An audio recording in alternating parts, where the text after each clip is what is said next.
Today, we talk about elevate, elevate. Only obligation is to tell it straight.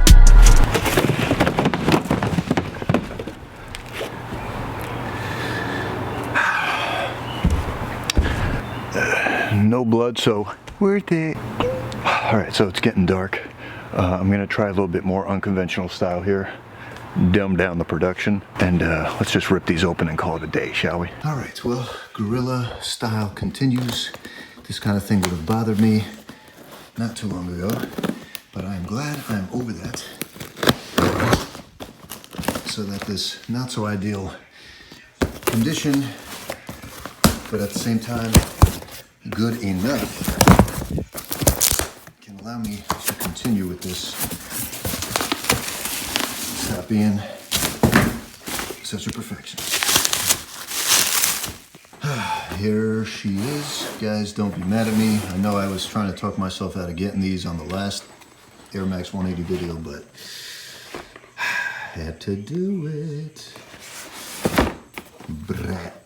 Oof, what? Holy crap.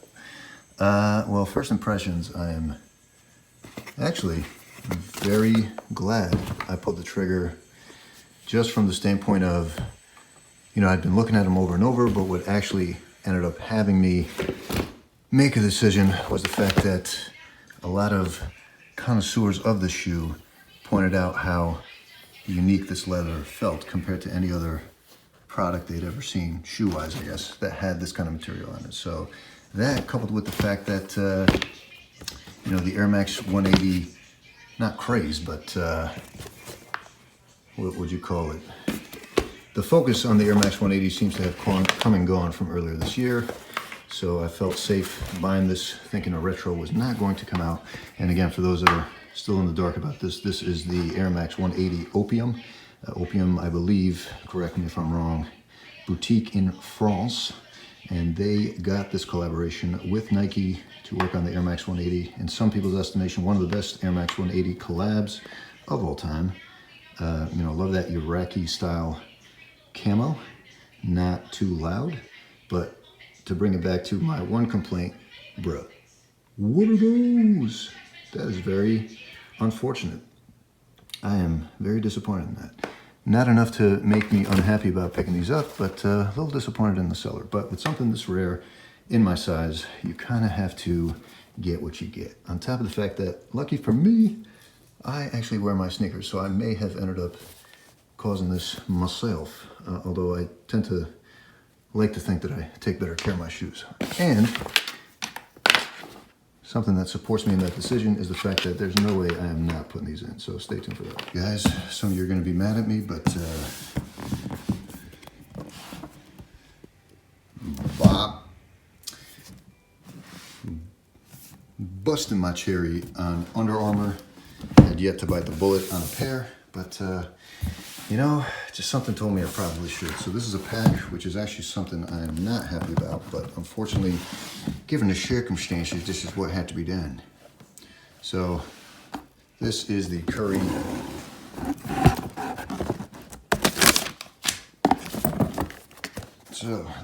Curry back-to-back pack.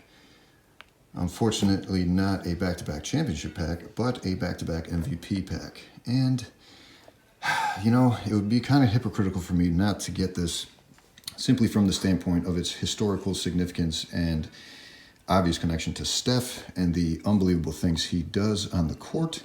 And who's to say what's going to happen with the legacy of these as we keep moving forward, depending on how Steph does in his career moving forward.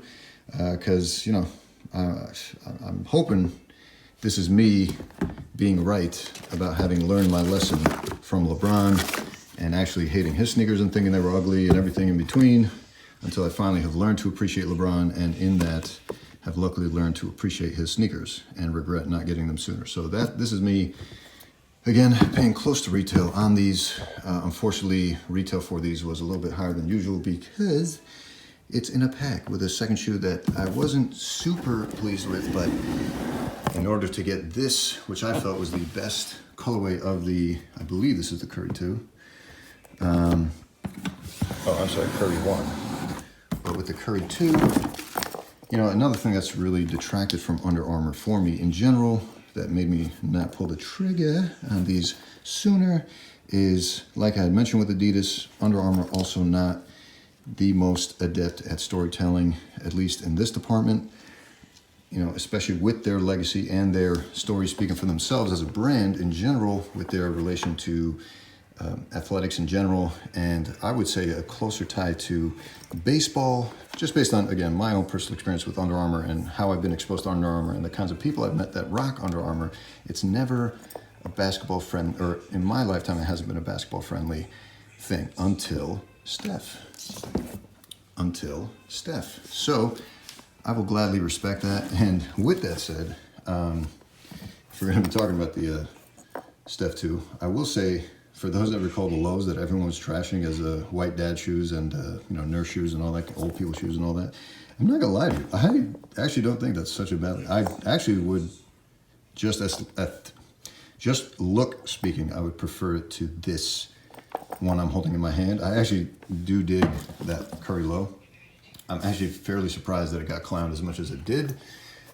But you know, it's, you know, once something snowballs, it just kind of builds up from there. Because I don't think people hated it as much as the meme volume spoke to at that time. I think just similar to the Jordan meme. I mean, no one denies, you know, you can still use the Jordan meme in good fun, just because so many other people have done it that it's almost become like an inside joke. It's no longer about the shoe being clowned itself, but more so about the fact that it's now something that has its own shortcut in internet language, so it can be used to like convey different jokes that maybe could use it as a template.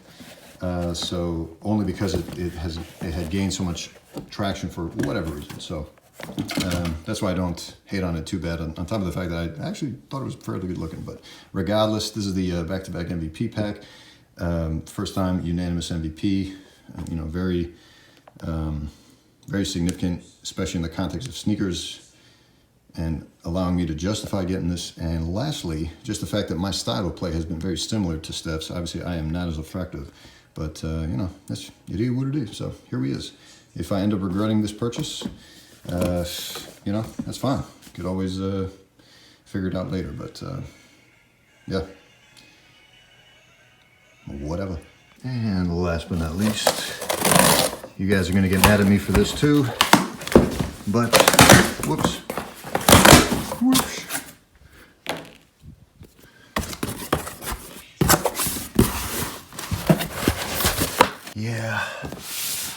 Yeah, I'm sorry guys. I'm sorry, I'll explain. So this does not mean that I don't want these self-lacing 2016 Air Mags, but what it does mean is my decision on these has changed. And like I've said, I am open to changing my mind on things. That's the idea in life, is to be open to new experiences, new thoughts, new ideas, new belief systems, new objectives, new goals, new new priorities, new experiences, new perspectives on life, and all the above, everything else you can think of. So with that said, for one, so as soon as you open the box, they hit you with the bop. Light blue Nike. What is this? This must be the cord. Let's take a quick peek. Cool. Almost packaged like an Apple product. Gives you that vibe. Please visit nike.com/hyperadapt for more information, including the manual. Interesting. So that is the one annoying thing that was also holding me back. On top of the fact that no one was really impressed with this, especially with the Nike mag coming out around the same time. It was very obvious that that was going to be essentially impossible to get, whereas this was obviously going to be a little bit more available.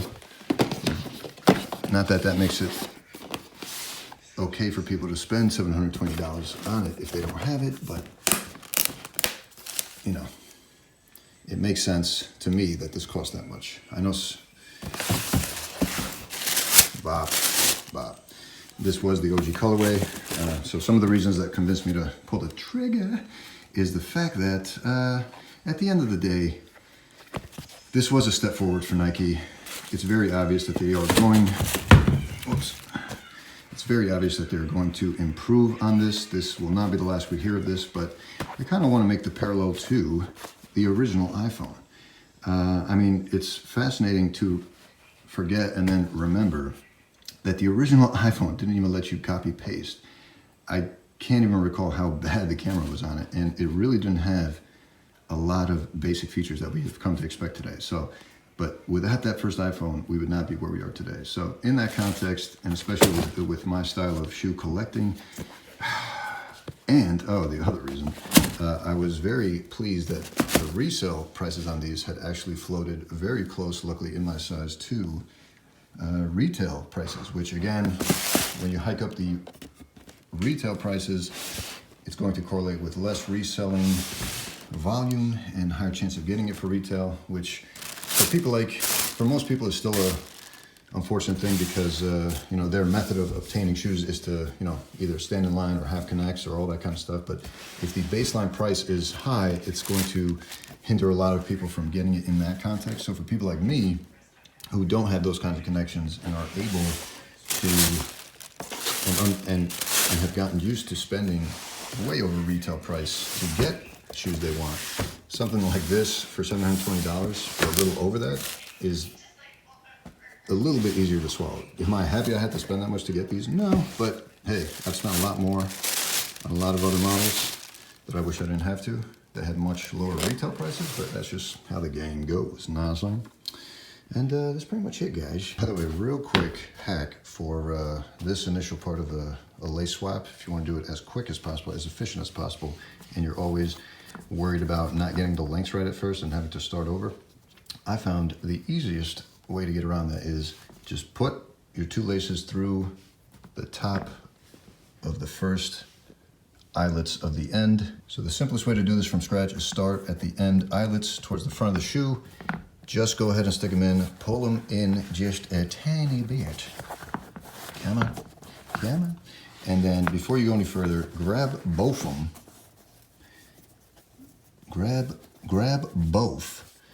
And once you match them up, just pull. And once you get to about there, make sure it's not cutting underneath so it doesn't get stuck, and then just bop. And now you have them at equal lengths automatically, and you can continue to lace with confidence. Peace.